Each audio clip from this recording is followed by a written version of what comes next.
이동의 촉 시간입니다. 화요일 촉 가이드 박가영 아나운서와 함께합니다. 어서 오십시오. 네, 안녕하세요. 박가영입니다. 항상 출연하는 날 비가 왔는데 오늘도 역시 비가 옵니다. 네, 그러니까요. 저도 네. 오면서 생각했어요. 왜 그럴까요? 근데 나쁘지 않은 것 같습니다. 아, 그래요? 박가영 하면은 비 내리는 분위기를 떠올리시는 것도. 퇴근 시간에 비 내리는 거 좋아하지 않을 것 같은데. 그건 또 최악이네요. 그래요. 빗길 퇴근 조심하시기 바라고. 어떤 얘기부터 해볼까요? 네, 오늘 첫 번째로는 재난지원금 이야기부터 해보도록 하겠습니다. 네. 민주당이 이재명 후보가 주장한 전국민 재난지원금을 내년 예산안에 반영을 하기로 했습니다. 추가 국채는 발행하지 않고 올해 추가 세수를 좀 활용을 해서 1인당 20에서 25만 원 정도 선으로 지금 가닥이 잡힌 것 같은데 내년 1월 지금 얘기가 나오고 있더라고요. 예, 뭐 내년 1월이면 설 전에 뿌린다는 얘기인데 네. 명절 전이니까 명분은 일단 된다. 근데 전국민 재난지원금이라고 하니까 이게 또 뭐 매표 행위냐 야당에서는 네. 그럴 수 있으니까 조금 명칭을 바꾼다. 뭐 그런 얘기가 있죠. 어떻게? 좀 포지티브하게. 예. 그래서 방역 지원금 뭐 이런 식으로. 예. 그러니까 이렇게 얘기하니까는 또 보수 언론에서 그 돈이면은 마스크 700장 살 돈이다 뭐 이렇게 비판했던데 아마 뭐 민주당에서는 그동안 방역에 대해서 국민 개개인이 썼던 돈들 뭐 이걸로 조금 만회하시라 뭐 이런 의미 같아요. 근데 민주당 내에서도 반대가 있었고 기재부가 계속 반대했고 또 국무총리도 반대했지 않습니까? 예. 근데 뭐 반대한 논리는 뭐 곳간이 차 있지 않는다. 그게 가장 큰 거였고 두 번째는 올해는 시간이 없다. 그리고 내년에는 예산을 또 추경해서 짜야 되는데 가능하겠느냐. 국회가 여야가 협의해서 불가능하다 이거였습니다만 뭐 정치인은 불가능을 가능하게 만드는 거니까요. 네. 여당이 하고자 하면 하는 거예요. 그리고 180석 이상 범위 여건이 그만큼 갖고 있기 때문에 어떻게 보면 큰 무기인데 이걸 활용하겠다 이런 생각이고 지금 여론조사하면 대다수의 국민이 전 국민 재난지원금은 안 된다가 높잖아요. 네, 그렇죠. 그럼 이거를 부담감을 안고 하는 겁니다 여당이. 만일 그래서 역풍 불면은 뭐 실패하는 거죠 뭐. 예. 그런 생각으로 할 텐데 글쎄요 이게 매끄럽게 저는 이어질지는 잘 모르겠습니다. 기재부와 또 정부가 계속해서 반대하고 있기 때문에 잘 될지는 좀 두고 봐야 될 것 같아요. 그래서 이재명 후보하고 당이 중심이 돼서 기재부의 반대, 뭐 총리의 반대 이걸 과연 뚫을 수 있을지. 만일 뚫지 못한다면 이재명은 합니다 그 슬로건에 안 맞는 거잖아요. 예. 뭐 정부도 설득 못하면서 뭘 한다는 이야기냐 이렇게 리더십에 상처가 갈 수 있으니까 이 후보는 반드시 하려고 할 텐데 좀 두고 봐야 될 것 같아요. 네. 확실히 대선 전국에 본격적으로 접어들었다고 느껴지는 게 국민의힘도 이게 반대를 좀 강하게는 못하는 것 같거든요. 이게 매표행위냐라고 비판을 하면서도 전처럼 주면 안 된다 이렇게는 안 나오더라고요. 그렇죠. 이게 사실은 아직 국민들의 손에 쥐어지지 않았기 때문에 국민들이 반대하는 경우가 많이 생기거든요. 네. 그런데 지금 우리가 1차 전국민 재난지원금 때 느꼈습니다만 그때도 뭐 찬반이 비등비등했잖아요. 기억납니다. 지급하니까 99% 받아갔어요. 네. 안 받아간 사람이 없습니다. 그렇게 되고 당시 총선에 여당이 도움을 좀 받았단 말이에요. 지금도 반대가 높다고 하더라도 내일 모레부터 지급되니까 신청하세요. 이번에도 99% 다 신청할 겁니다. 당연하죠. 그렇게 해서 가게에 도움이 된다.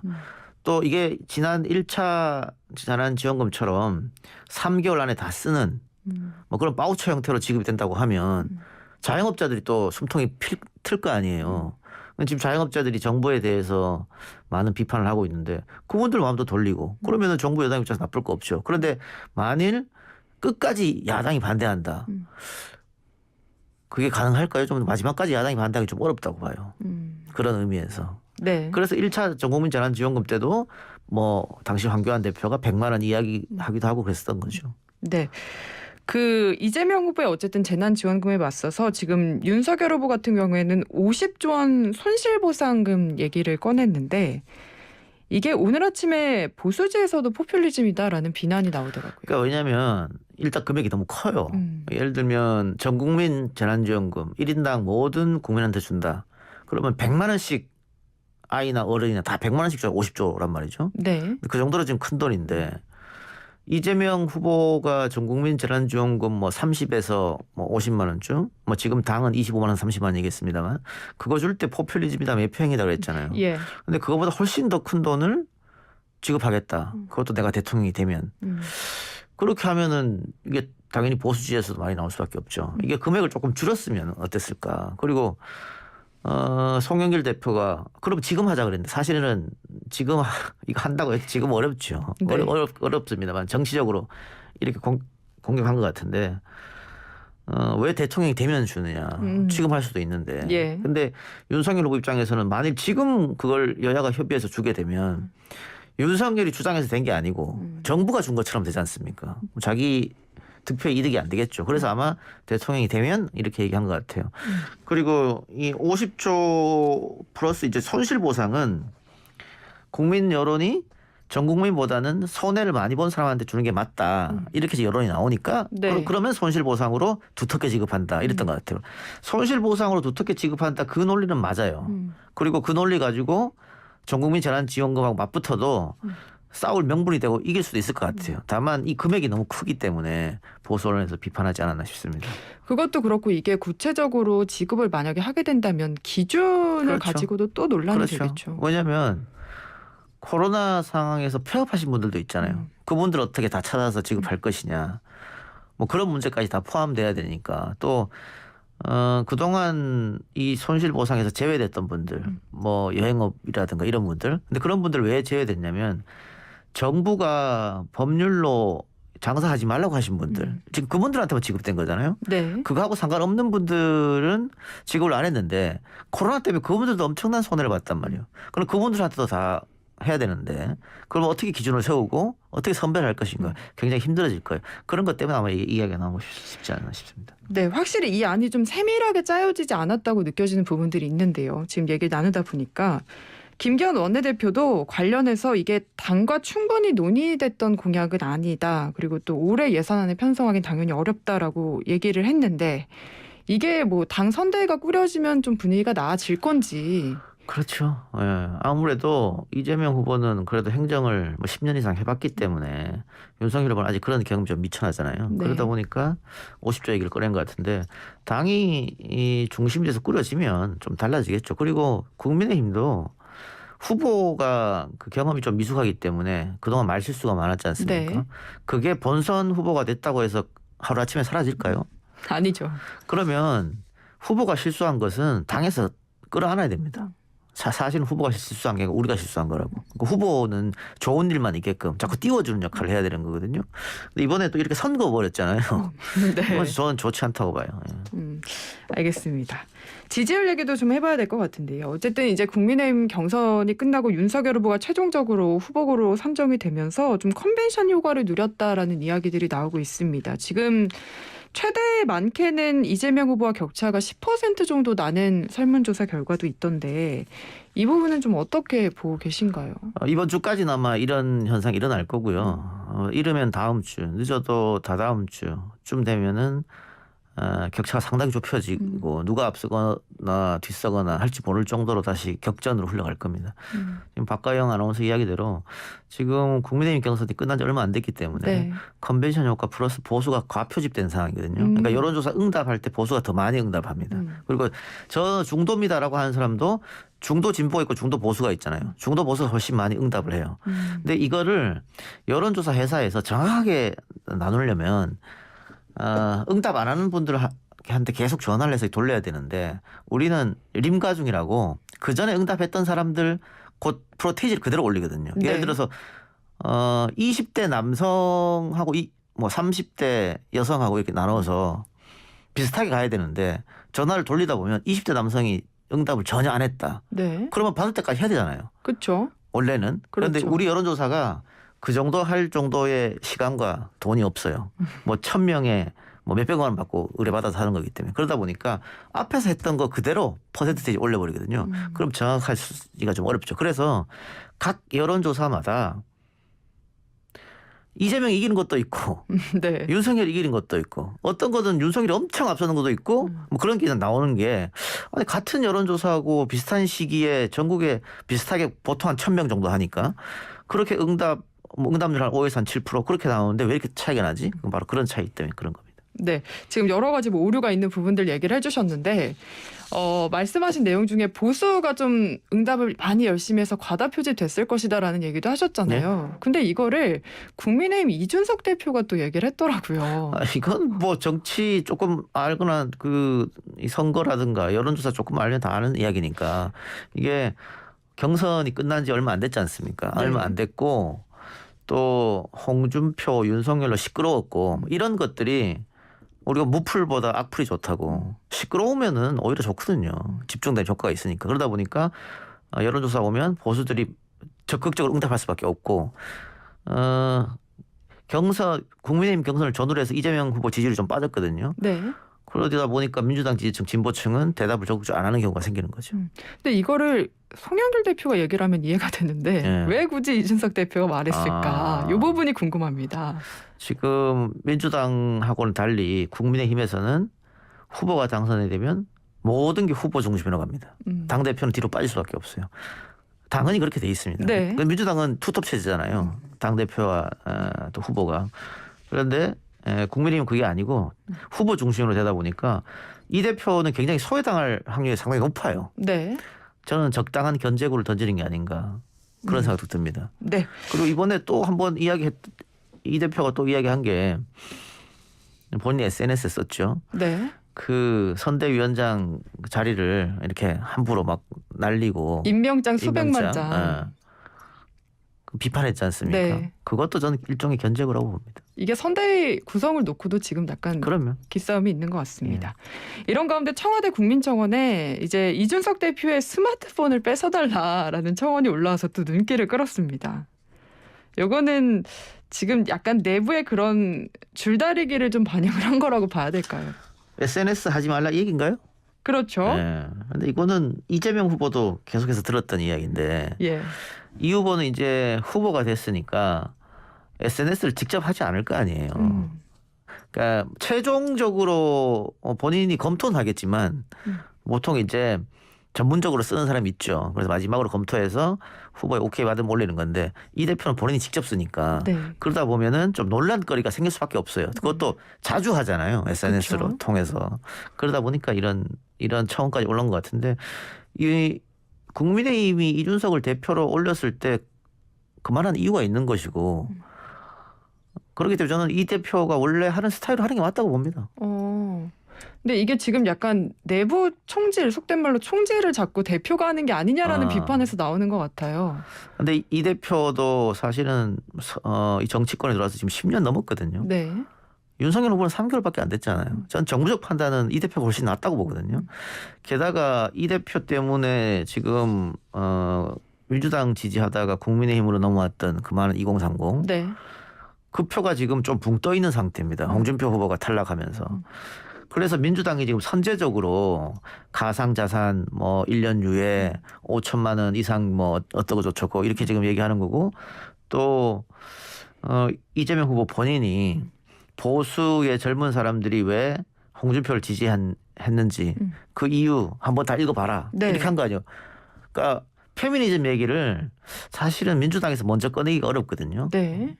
페미니즘으로는 안 된다는 얘기를 그 후보 본인이 했지 않습니까? 그렇죠. 이거 발빠르게 2030 잡아보겠다는 생각이거든. 예. 그러니까 이준석 대표로서는 그게 좀 답답할 수도 있겠죠. 저렇게 그냥 손 놓고 가만히 있으면 안 된다 생각을 할 수도 있겠죠. 근데 잠깐 그 얘기를 해보자면 이게 2030의 홍준표 의원 지지는 여당의 페미니즘 정책 탓이다라는 글을 공유를 한 네. 거잖아요. 근데 이게 이재명 후보가 20, 30대 여성층에게도 약간 비호감이 사실은 있는데 이 부분은 고려를 안 한 건지 어떻게 봐야 될까요? 2030 여성들이 이재명 후보가 페미니즘 반페미니즘 얘기했다고 그나마 지지하는 걸 철회한다. 저는 그렇게 보이지는 않습니다. 여성 가족부 문제도 마찬가지예요. 지금 여가부 문제에 대해서 국민의힘 쪽에서 해체 이야기했었는데 그래서 네. 찬반 논쟁이 좀 있었고 여론조사를 여러 차례 했거든요. 2030 남성들은 압도적으로 폐지 찬성이에요. 네. 그럼 여성들은 폐지에 반대 아니야? 그것도 아닙니다. 절반이에요. 거의 모든 여론조사에 그렇게 나옵니다. 그러니까 페미니즘과 레디칼은 구분하자. 양성평등과 레디칼은 구분하자. 아마 여기에 많은 여성들도 호응하리라고 판단하고 이렇게 하는 거겠죠. 그러니까 만일 반페미니즘을 꺼냈을 때 2030 여성들이 떠난다고 하면 2030 여성들이 국민의힘을 지지하면 안 되는데 네. 그런데 지난 뭐 재보궐이라든가 또 지금에 와서라도 어쨌든 많은 사람들이 민주당보다는 더 많이 지지하거든요. 그런 거 봤을 때 조심스럽게 좀 꺼냈다 화두를. 그리고 후보가 이렇게 꺼냈지만 민주당에서는 후보를 따라서 이렇게 하기 좀 어렵습니다. 민주당의 국회의원 구성상. 예. 그래서 후보가 조심스럽게 꺼냈고 뭐 반대하면 반대하는 나름으로 찬성하면 찬성하는 나름대로 논쟁거리를 하나 던지는 것도 나쁘지 않다고 후보는 판단했을 것 같아요. 그만큼 이제 2030 남성 측의 붕 뜬 표심을 좀 가져오겠다. 그렇죠. 네. 이런 마음이 강한 것 같은데 네. 최근에 경선 결과 나오고 국민의힘에서 2030 당원들의 탈당 러시가 이어지고 있다는 얘기가 나오잖아요. 네. 근데 이게 김재원 의원 같은 경우에는 몇 명 안 된다라고 얘기를 했고 여기에 이준석 대표가 SNS를 통해서 구체적으로 숫자를 또 밝혀서 이게 논란이 되고 있습니다. 그 왜 그러냐면 그 김재원 최고가 40명밖에 안 된다. 그거 어떻게 보면 꼰대 마인드인 거잖아요. 네. 그리고 김종인 전 비대위원장이 큰 영향 없다 이런 것들. 지금 안 그래도 화나 있는 2030 남성들한테 아니 내 주위만 봐도 40명이 넘는 것 같은데 네. 40명만 탈당했다 그러고 별 영향이 없을 거라고 부글부글 끓고 있는 거거든요. 그 부글부글 끓고 있는 걸 누구는 다독여줘야 되는 거예요. 그걸 지금 이준석이 하고 있는 겁니다. 그러니까 지금 SNS가 이렇게 발달했기 때문에 예전처럼 40명밖에 안 되는데요. 그렇게 거짓말해서 통용되는 사회가 아니에요. 이미 인증샷이 40개가 훨씬 넘죠. 네. 그래서 오히려 이 대표가 그 다독여주는 작업을 지금 하고 있는데 좀 벅차지 않느냐 그런 생각이 들어요. 네, 알겠습니다. 이재명 후보 이야기를 조금 더 해보자면 오늘 원래 일정이 좀 여러 가지가 예고가 돼 있었는데 아내 김혜경 씨의 사고로 오늘 하루 일정을 전면 취소를 했습니다. 근데 이게 대선 전국이다 보니까 아무래도 이유 있는 취소일 수도 있다라는 얘기가 나오더라고요. 지금 대선 전국이니까 모든 거를 정무적으로 전략적으로 정치 공학적으로 판단하다 보니까 뭐 이렇게 된 거잖아요. 네. 그래서 유권자들한테는 죄송하지만 오늘 하루만은 아내 곁에서 간호하고 싶다. 예. 그러면 이재명의 취약층인 여성층한테 비호감을 줄일 수 있지 않겠느냐. 그래서 일부러 쉬는 거다. 사실 저는 그렇게 살짝 생각했습니다. 충분히 생각할 수 있죠. 네. 예. 그런데 그동안 조금 과로 김혜경 씨가 과로 플러스 스트레스를 좀 받았던 것 같아요. 그리고 이재명 후보가 성남에서 서울까지 왔다 갔다 하기가 좀 어려우니까 또 굉장히 늦게 들어가고 아니면 또 못 들어갈 때도 있고 네. 그래서 좀 케어를 못했던 것 같고 그래서 오늘 갑작스럽게 어지럼증 구토 하다가 이제 넘어져서 제가 다친 거거든요.